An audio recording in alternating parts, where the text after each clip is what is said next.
Hello student, this is the second lecture of mechanical properties of fluid topic.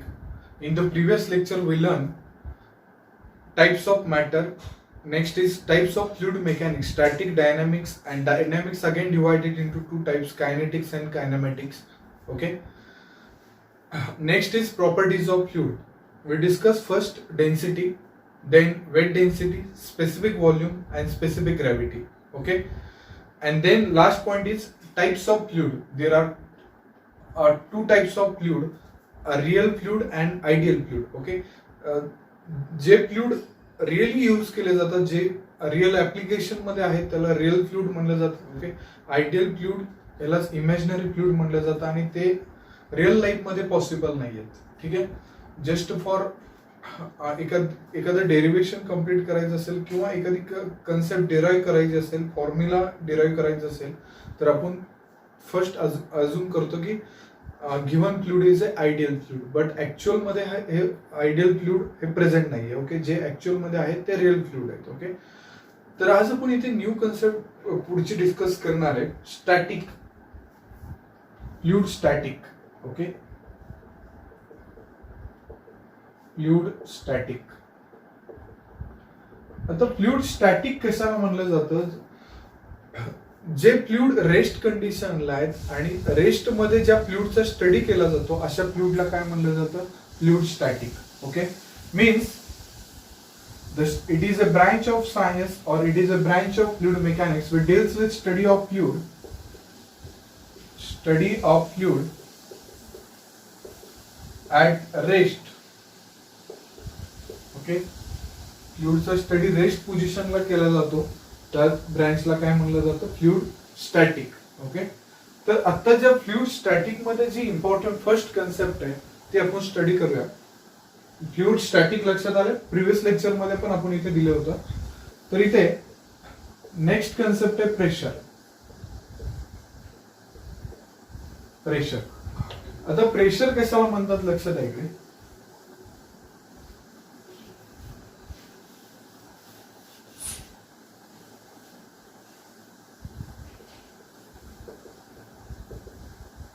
It is a ratio of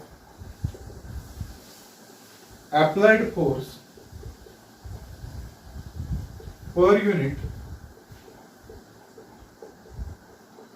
cross section of area. Okay. Cross section of area. तर pressure मध्ये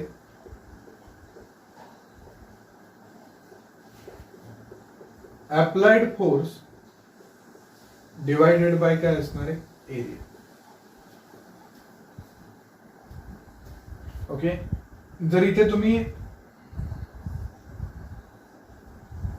suppose ही body consider केली आणि हे force तुम्ही applied करताय, तर हा applied force आणि या बॉडीचा एरिया, तर जे प्रेशर ऍक्ट होणार आहे ते ह्या पद्धतीने आपण फाइंड आउट करणार आहे. Okay. Applied force per unit area. Okay. हा एरिया असणार आहे. तर इथे applied force per unit area, pressure is equal to force upon area. तर नेक्स्ट पॉइंट आपण डिस्कस करणार आहे प्रेशर चे युनिट काय असतं. ठीक आहे. SI unit of pressure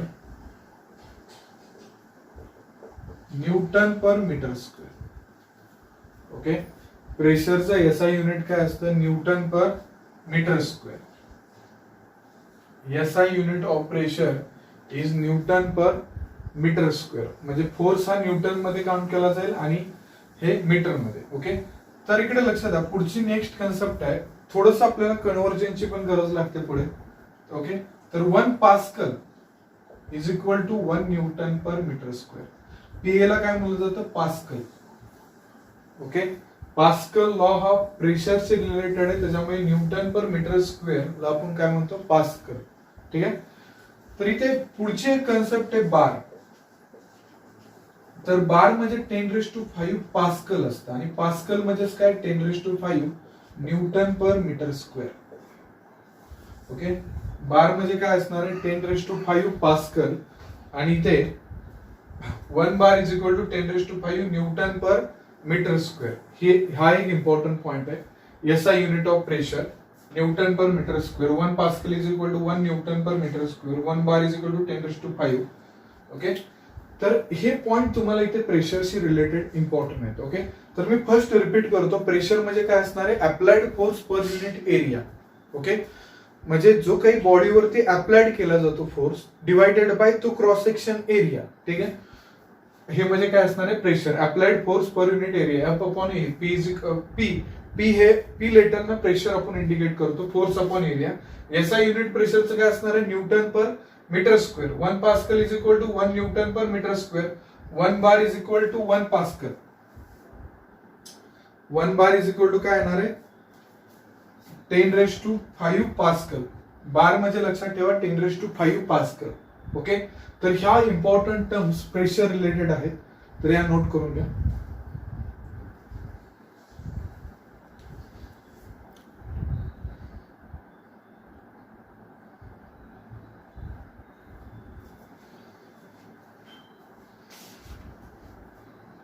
I hope सगळ्यांना प्रेशर लक्षात आलं असेल. प्रेशरचं युनिट काय?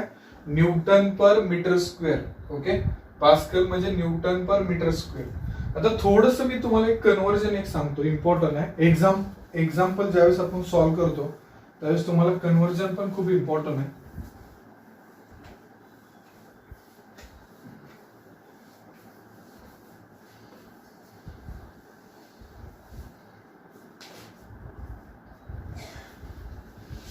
कन्व्हर्जन काय आहेत बघा, लक्षात आहे इकडे.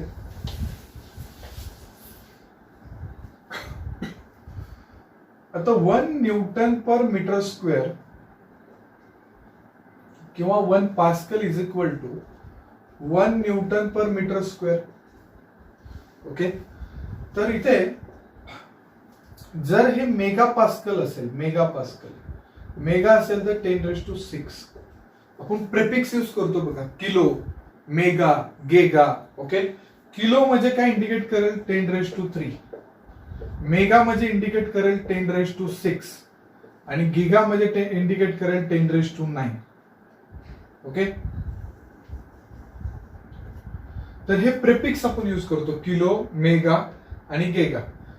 आता इथे मेगा म्हणजे 10⁶. आता ह्याचं जर कन्व्हर्जन, सपोज आपली रिक्वायरमेंट अशी असेल की मेगा पास्कलचं कन्व्हर्जन आपल्याला MM मध्ये कन्व्हर्ट करायचं. ठीक आहे, तर MM मध्ये कन्व्हर्ट करताना आता 1 mm इज इक्वल टू किती मीटर आहे? 1000 mm.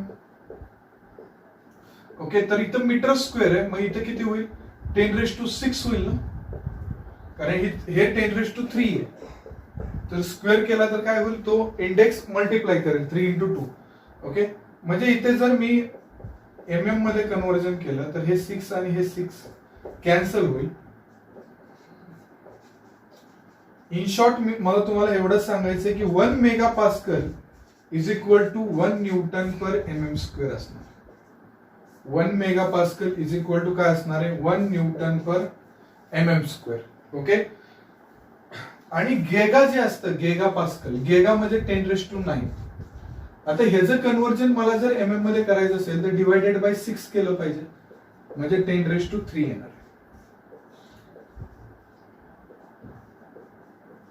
मला इन शॉर्ट एवढंच सांगायचं होतं की जर मेगा पास्कल असेल तर न्यूटन पर MM स्क्वेअर होतं, आणि गेगा असेल तर 10⁵ न्यूटन पर MM स्क्वेअर होतं. ओके, तर हे पॉइंट तुमच्यासाठी खूप इम्पॉर्टंट आहे. Okay, study of fluid at rest, kilo, mega आणि giga. Okay,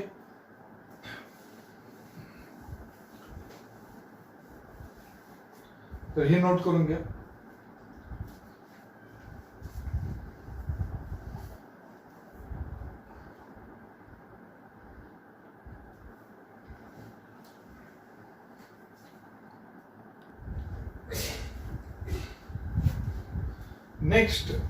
next and important point. तर पॉइंट असा आहे की pressure due to liquid column. Okay, pressure due to liquid column.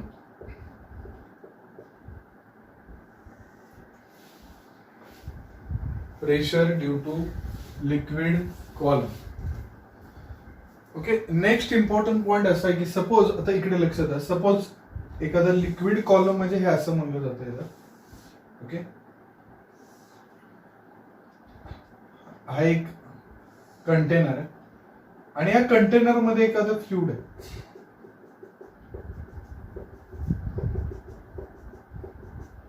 Suppose consider करा हे फ्लुइड आहे.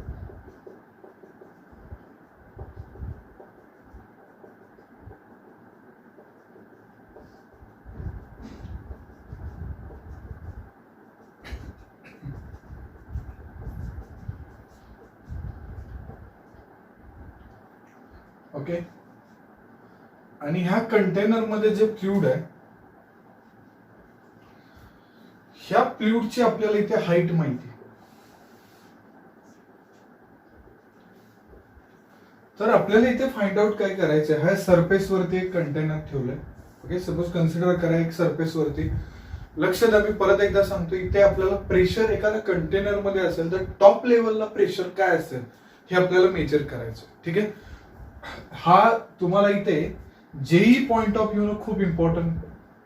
ओके, जेईला ह्याच्यावरती एक क्वेश्चन विचारला जातो, जेई आणि सीईटी वरती. हा पॉइंट खूप इम्पॉर्टंट आहे. ठीक आहे, जेई आणि सीईटीच्या पॉइंट ऑफ व्ह्यू. तर लक्षात आहे इकडे, जर सपोज एखादं लिक्विड असेल, सपोज XYZ कुठलंही लिक्विड असेल, वॉटर, ऑइल, पेट्रोल, डिझेल कुठलंही असेल. ठीक आहे, तर आपलं इथे टार्गेट काय की ह्या सरफेस वरती, जे टॉपच्या सरफेस वरती इथं प्रेशर काय असेल हे आपल्याला फाइंड आउट करायचं. ठीक आहे, तर ह्याचं प्रेशर फाइंड आउट करण्यासाठी इथे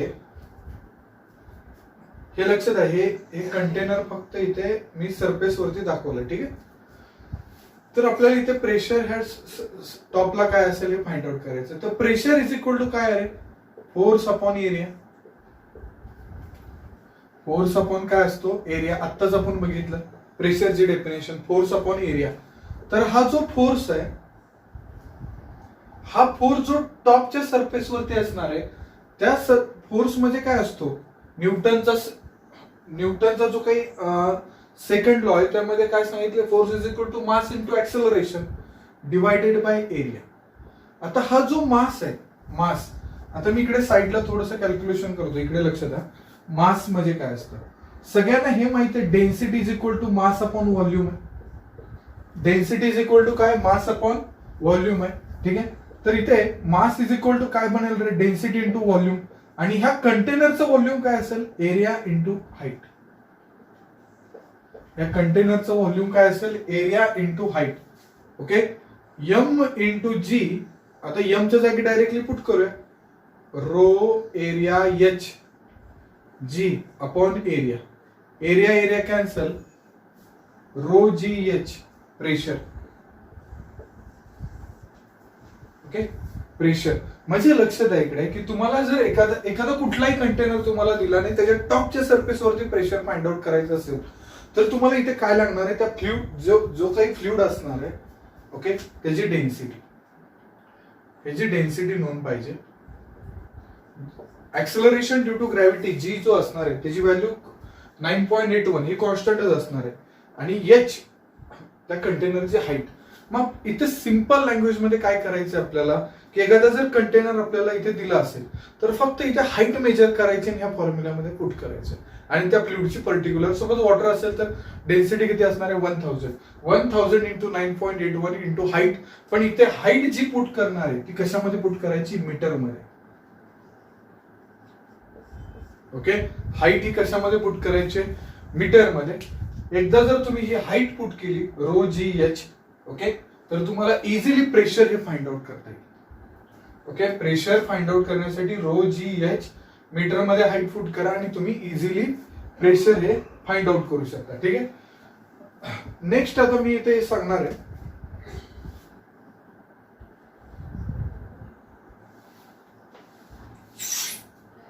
रो जी एच. ओके, मीटर मध्ये असेल तर. आता ह्याच्यावरून एक तुम्हाला लक्षात येतं की रो जी एच. मला एक सांगा की जर मी हा कंटेनरची साईज चेंज केली तर प्रेशर मध्ये काही फरक पडेल का, नाही पडणार. कारण की प्रेशरच्या फॉर्म्युल्यामध्ये कुठेही क्रॉस सेक्शन डायमेन्शन आहेत का, नाही. रो जी एच. ओके, फक्त मला हाईट माहित पाहिजे, म्हणजे ह्याच्यावरून काय लक्षात येतं की जे काही प्रेशर असणार आहे ते कंटेनरच्या एरियावरती डिपेंड नाहीये. ओके, किंवा त्याची साईज कशी ह्याच्यावरती ते डिपेंड नाहीये, ते फक्त कशावरती डिपेंड आहे, हाईट वरती. ओके, तर हा पार्ट लक्षात ठेवा. तर तुम्हाला एवढंच लक्षात ठेवायचं, pressure due to liquid column असेल तर फॉर्म्युला काय लक्षात ठेवायचा आहे, rho G H.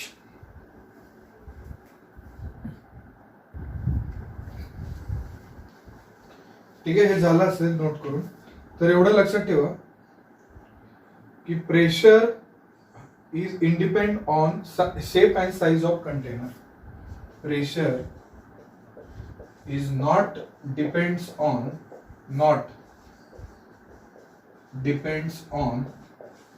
size and shape of container.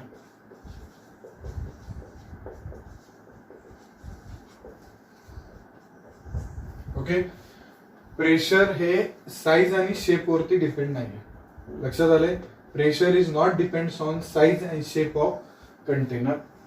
तर हे हा पॉइंट तुम्ही लक्षात ठेवा.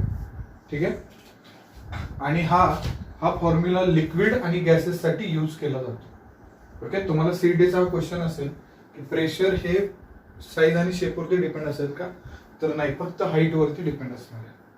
ओके, आय होप की हा पॉइंट तुम्हाला समजला असेल. तर आपण नेक्स्ट पॉइंट घेऊया.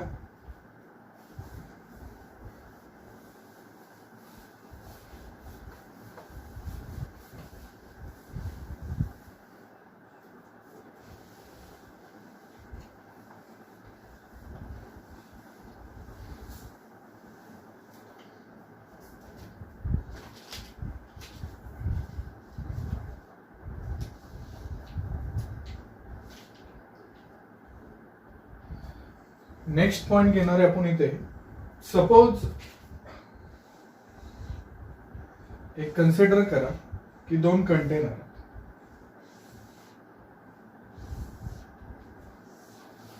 ओके, सपोज कन्सिडर करा एक ह्याच्या रिलेटेडच पॉइंट आहे हा, प्रेशर ड्यू टू लिक्विड कॉलमच्या रिलेटेड, की कंटेनर दोन आहेत.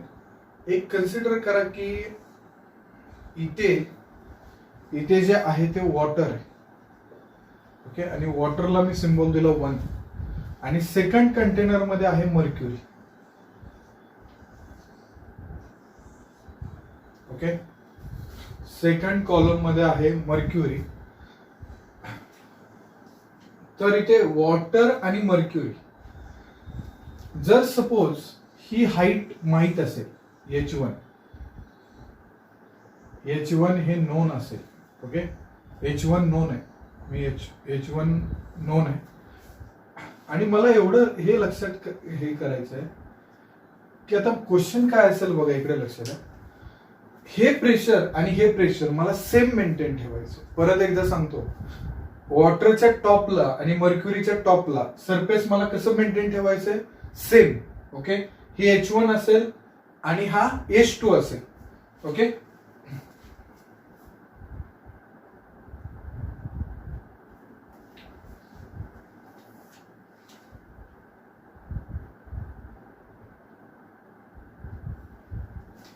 H1 H2, ओके, मर्क्युरी आणि वॉटर.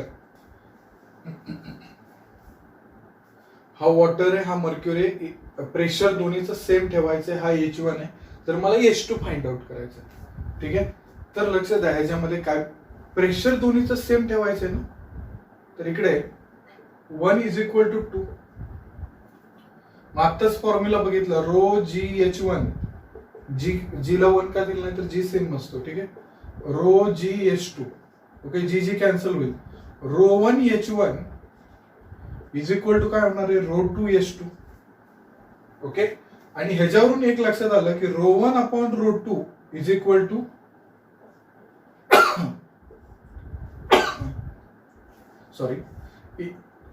H2 upon H1. ओके, मग ह्या फॉर्म्युल्याचा यूज करून तुम्ही H2 फाइंड आउट करू शकता ना, row 1 upon rho 2 into H1. आहे काय अवघड याच्यामध्ये? ओके, हा फॉर्म्युला यूज करून तुम्हाला जर दोन्ही फ्लुइडचा, मी एक एक्झाम्पल घेतलं, इथं कट करा, हे वॉटर आहे आणि हे मर्क्युरी, कुठलेही फ्लुइड दोन असू शकते, ठीक आहे. काही केसमध्ये H2 हायर असेल, H1 लोअर असेल, ठीक आहे. तर इथे फॉर्म्युला कुठला लक्षात ठेवायचा, ρ1 H1 is equal to ρ2 H2. Okay. आणि ह्याच्यावरून तुम्ही इझिली काय फाइंड आउट करू शकता, इकडे हाईट किंवा जे अननोन असेल, जे पॅरामीटर अननोन असतील ते तुम्ही इझिली फाइंड आउट करू शकता. ρ1 upon ρ2 H2 upon H1. H2 is equal to ρ1 upon ρ2 into H1. Okay. तर हे इझिली तुम्ही सॉल्व्ह करू शकता आणि फाइंड आउट करू शकता, कुठेही प्रॉब्लेम नाहीये त्याच्यामध्ये. मेन पर्पज मी परत एकदा सांगतो, म्हणजे तुम्हाला काय करायचंय की एका फ्लुइड मधून अदर फ्लुइड मध्ये कन्व्हर्जन करायचंय, पण कंडिशन काय की दोन्हीचे टॉपचं प्रेशर आहे हे कसं ठेवायचंय, कॉन्स्टंट ठेवायचं, ठीक आहे. मग हे कॉन्स्टंट ठेवण्यासाठी मला सेकंड फ्लुइड किती हाईट वरती इन्सर्ट केलं पाहिजे त्याच्यानुसार हा फॉर्म्युला यूज करायचा.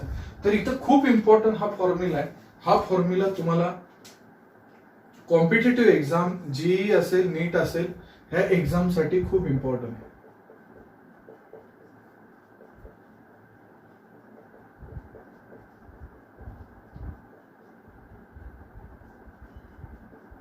ओके. JEE, नीट आणि सीईटी ह्या एक्झाम पॉइंट ऑफ व्ह्यू ना हा फॉर्म्युला खूप खूप खूप इम्पॉर्टंट आहे, ठीक आहे. तर ह्याच्यामध्ये ρH1 is equal to ρ2 H2 हे लक्षात ठेवा आणि ते तुम्ही इझिली फाइंड आउट करू शकता, ठीक आहे.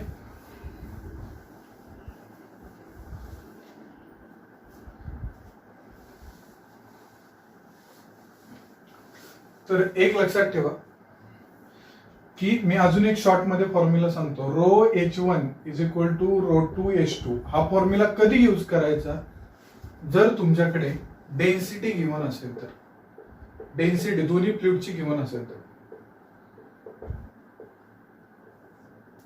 ओके. आणि जर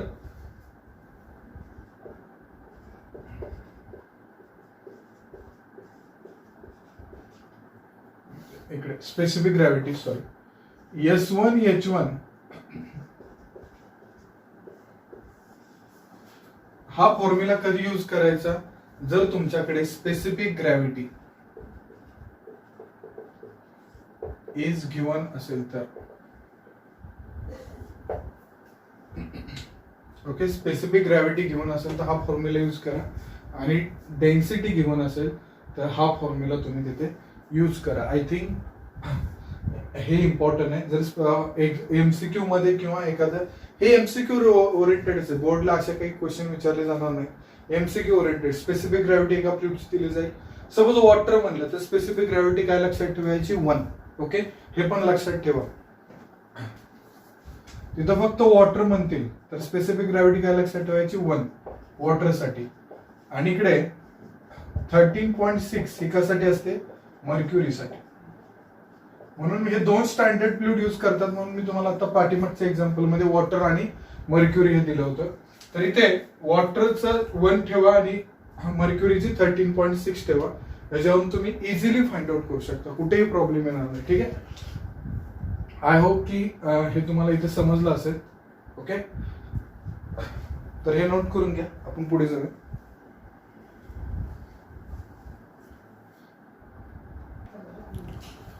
तर पुढे आपण बघणार आहे ऍटमॉस्फेरिक प्रेशर. ओके. जे की बुक मध्ये तुमचं जे न्यू बुक आता पब्लिश झालंय त्याच्यामध्ये पेज नंबर 28 वरती दिलाय बघा, ऍटमॉस्फेरिक प्रेशर, ठीक आहे. तर आता इथे 4 पार्ट आपण डिस्कस करणार आहे. एक atmospheric pressure, gauge pressure, vacuum pressure आणि ऍब्सोल्यूट प्रेशर. परत एकदा रिपीट करतो, ऍटमॉस्फेरिक प्रेशर फर्स्ट कुठलं असेल, ऍटमॉस्फेरिक प्रेशर. सेकंड आपल्याला डिस्कस करायचं आहे व्हॅक्यूम प्रेशर. थर्ड डिस्कस करायचं आहे गेज प्रेशर. आणि फोर्थ डिस्कस करायचं इथे ऍब्सोल्यूट प्रेशर. फोर्थ कुठला डिस्कस करायचा आहे, ऍब्सोल्यूट प्रेशर. ओके. तर इथे ऍटमॉस्फेरिक प्रेशर म्हणजे काय, की atmospheric air exerted a normal pressure upon all the surface with which it come in contact is called as atmospheric. जे आता आपल्या इथे atmospheric आपण जे रिअल लाईफ मध्ये आहे तिथे जे प्रेशर मेंटेन असतं ते एक म्हणजे काय झालं ऍटमॉस्फेरिक प्रेशर. आता मी तुम्हाला कन्सेप्ट सांगतो की ऍटमॉस्फेरिक प्रेशर हे आपल्याला माहिती आहे, आपण ज्या वातावरणात मध्ये राहतो तिथलं जे प्रेशर आहे ते काय ऍटमॉस्फेरिक प्रेशर आहे, ठीक आहे. आणि ते किती असतं हे पण मी तुम्हाला सांगणार आहे. तर ऍटमॉस्फेरिक प्रेशर कशाने मेजर केलं जातं तर द बॅरोमीटर. ओके, सीडी साठी इम्पॉर्टंट पॉइंट आहे. ओके, ऍटमॉस्फेरिक प्रेशर कशाने मेजर केलं जातं, barometer major.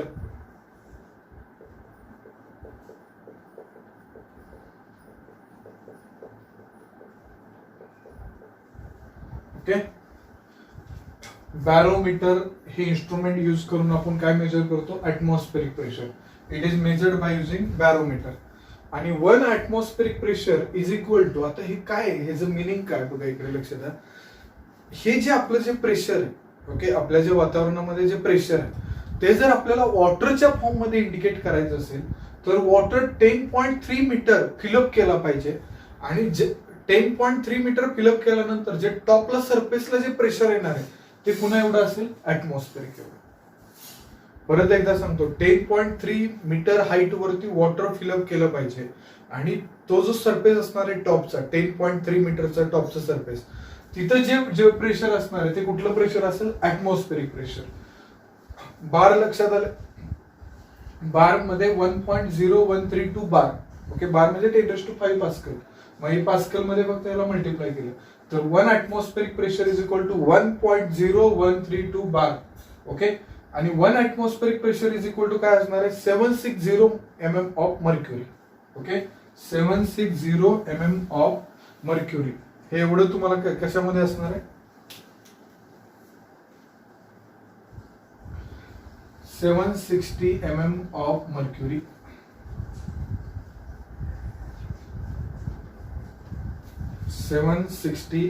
Of mercury. Okay, 1 atmospheric pressure is equal to 760 mm of mercury. हे लक्षात ठेवा. ऍटमॉस्फेरिक प्रेशर म्हणजे काय, atmospheric air exerted a normal pressure upon all the surface with which it come in contact is called as atmospheric pressure. आणि ते कशानं measure केलं जातं, बॅरोमीटरनं. तर 1 atmospheric pressure is equal to 10.3 metre of water, 1.0132 bar, 1.0132 into 10⁵ pascal आणि 760 mm of mercury. Okay, तर ह्याच्यामध्ये हे लक्षात ठेवा की आता हे जसं मी म्हणलं ना तुम्हाला, वॉटर तेवढं फिलअप केलं पाहिजे त्याच्या टॉपच्या सरफेस वरती तेवढं प्रेशर मेंटेन होईल, ऍटमॉस्फेरिक प्रेशर एवढं. तसं मर्क्युरी फक्त तुम्ही 760 mm म्हणजे 76 सेंटीमीटर, ओके, एवढं फिलअप केलं आणि त्याच्या टॉपच्या सरफेसला बघितलं तर ते प्रेशर केवढं असेल, ऍटमॉस्फेरिक प्रेशर एवढं. ओके, तर आय थिंक सगळ्यांना ऍटमॉस्फेरिक प्रेशरची कन्सेप्ट लक्षात आली असेल. ऍटमॉस्फेरिक प्रेशर हे बॅरोमीटरनं मेजर केलं जातं आणि त्याच्या व्हॅल्यू ह्या डिफरंट फॉर्म मध्ये, वॉटरच्या फॉर्म मध्ये, मर्क्युरी, पास्कल आणि बारच्या फॉर्म मध्ये येतो. ठीक आहे, तर ह्या लक्षात ठेवा. तर ह्याच्यानंतर आपल्याला डिस्कस करूया आपण इथे गेज प्रेशर. ओके, हे नोट करून घ्या.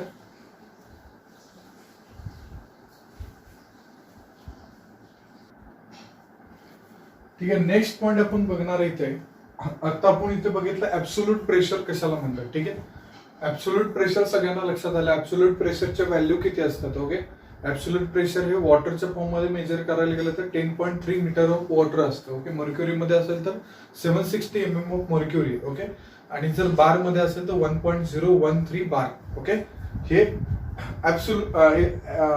ऍटमॉस्फेरिक प्रेशर झालं. ठीक आहे, तर आता गेज प्रेशर म्हणजे काय, जे प्रेशर इन्स्ट्रुमेंटनं मेजर केलं जातं आणि ते प्रेशर जर पॉझिटिव्ह आलं तर त्याला काय म्हणायचं, गेज प्रेशर. गेज म्हणजे इन्स्ट्रुमेंट आहे. ठीक आहे, those pressure are measured by using a instrument is called as gauge pressure. Okay, लक्षात आलंय सगळ्यांच्या की जे प्रेशर हे इन्स्ट्रुमेंटनं मेजर केलं जातं अशा प्रेशरला काय म्हणतात, गेज प्रेशर. मग इथे काय झालं, the pressure is measured above and below atmospheric pressure, it is called as gauge pressure and it is also called as positive pressure. Okay, ह्यालाच काय म्हणलं जातं, पॉझिटिव्ह प्रेशर. आताच मी सांगितलं. आणि जे प्रेशर मेजर केलंय पण निगेटिव्ह आलं, अशा प्रेशरला काय म्हणायचं, व्हॅक्यूम प्रेशर. प्रेशर निगेटिव्ह आलं तर मग त्याचं मिनिंग काय झालं, ऍटमॉस्फेरिकच्या खालीच येते. आणि पॉझिटिव्ह आलं तर ते ऍटमॉस्फेरिकच्या वरती. सपोज इथे मी मेजर केलेलं प्रेशर हे पॉझिटिव्ह येत असेल तर याचं इंडिकेशन काय होईल, की जे वातावरणाचं जे प्रेशर आहे त्याच्यापेक्षा ते पॉझिटिव्ह म्हणजे ते गेज प्रेशर आहे. ओके, ऍटमॉस्फेरिक पेक्षा वरती प्रेशर आहे. आणि जर बिलो असेल तर त्याला काय म्हटलं असेल, व्हॅक्यूम प्रेशर. ठीक आहे, निगेटिव्ह प्रेशर. आणि ऍब्सोल्यूट, आता सगळ्यात इम्पॉर्टंट, ऍब्सोल्यूट मध्ये काय करायचं लक्षात द्या, खूप केअरफुली लक्षात द्या. ऍब्सोल्यूट मध्ये ऍब्सोल्यूट प्रेशर म्हणजे atmospheric pressure plus gauge pressure. कधी प्लस साइन कधी वापरायचं, ज्यावेळेस गेज प्रेशर असेल त्यावेळेस. आणि जर व्हॅक्यूम प्रेशर असेल तर निगेटिव्ह साइन वापरायचं, minus vacuum pressure. Okay, absolute pressure म्हणजे ऍटमॉस्फेरिक प्रेशर आणि गेज प्रेशर किंवा व्हॅक्यूम प्रेशरची सम. ओके, खूप सिंपल आहे, काही अवघड नाही ह्याच्यामध्ये. तर ह्या ज्या डेफिनेशन आहेत ह्या तुम्ही तिथे नोट करून घ्या. ओके, हे इम्पॉर्टंट आहे डेफिनेशन.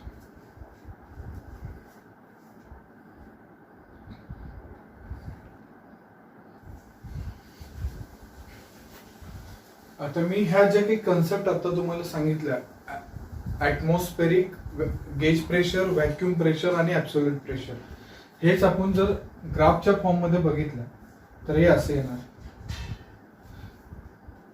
ही प्रेशरची लाईन असेल आणि ही बेस लाईन. ओके, या बेस लाईनला 0 प्रेशर असणार. ठीक आहे, तर इथे मी जी लाईन ड्रॉ करतोय ती असणार आहे ऍटमॉस्फेरिक प्रेशरची लाईन. कारण की ऍटमॉस्फेरिक प्रेशर हे कसं राहणार आहे, कॉन्स्टंट राहणार आहे. ओके, जर मी इकडे लक्ष द्या, जर मी एखादं प्रेशर मेजर केला आणि ते पॉझिटिव्ह आलं तर ते कशामध्ये जाणार आहे, गेज प्रेशर. ओके, ह्यालाच मी म्हणणार पी गेज.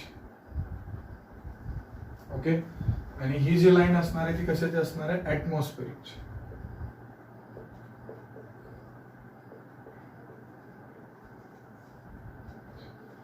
ओके, आणि जर एखादं प्रेशर हे ऍटमॉस्फेरिक प्रेशरच्या खाली आलं म्हणजे ते काय झालं, निगेटिव्ह प्रेशर झालं. तर हे प्रेशर जे मेजर केलं जातं त्याला काय म्हणणार, हे जे गेज प्रेशर आहे हे. ओके, सॉरी, व्हॅक्यूम आहे.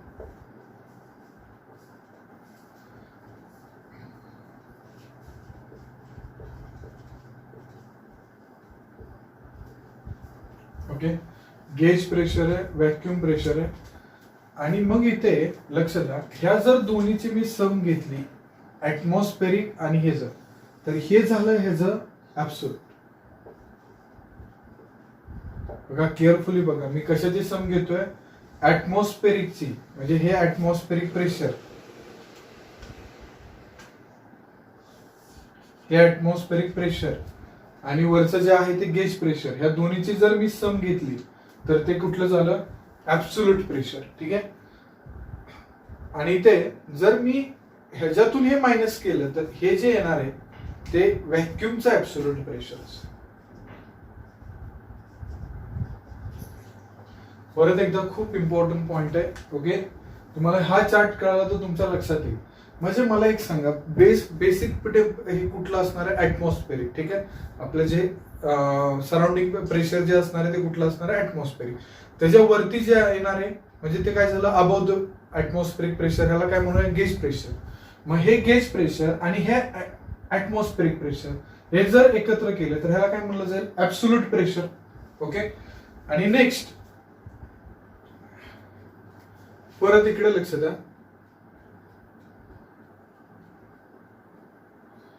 पुढे व्हॅक्यूम प्रेशर हे ऍटमॉस्फेरिक प्रेशरच्या खाली असणार आहे. ओके, मग ऍटमॉस्फेरिक प्रेशर मधून व्हॅक्यूम प्रेशर मायनस केलं तर हे ऍब्सोल्यूट प्रेशर मिळालं. म्हणजे आपल्याला इथे 2 ऍब्सोल्यूट प्रेशर मिळतात, एक गेज प्रेशरचं वेगळं असणार आहे आणि एक व्हॅक्यूम प्रेशरचं वेगळं असणार आहे. म्हणजे तुमच्या काय लक्षात आलं की जर गेज प्रेशर असेल तर त्याच्यामध्ये ऍड केलं जातं आणि जर ते व्हॅक्यूम प्रेशर असेल तर त्याच्यामधून ते सबट्रॅक्ट केलं जातं. This is the basic concept of atmospheric pressure, gauge pressure, vacuum pressure and absolute pressure. Okay, तर इथे हा पार्ट आपला इथे कम्प्लीट होतोय. नेक्स्ट आपला पार्ट आहे तो म्हणजे पास्कल लॉ. ओके, तो आपण इथे नेक्स्ट लेक्चरला डिस्कस करूया. ठीक आहे, थँक्यू.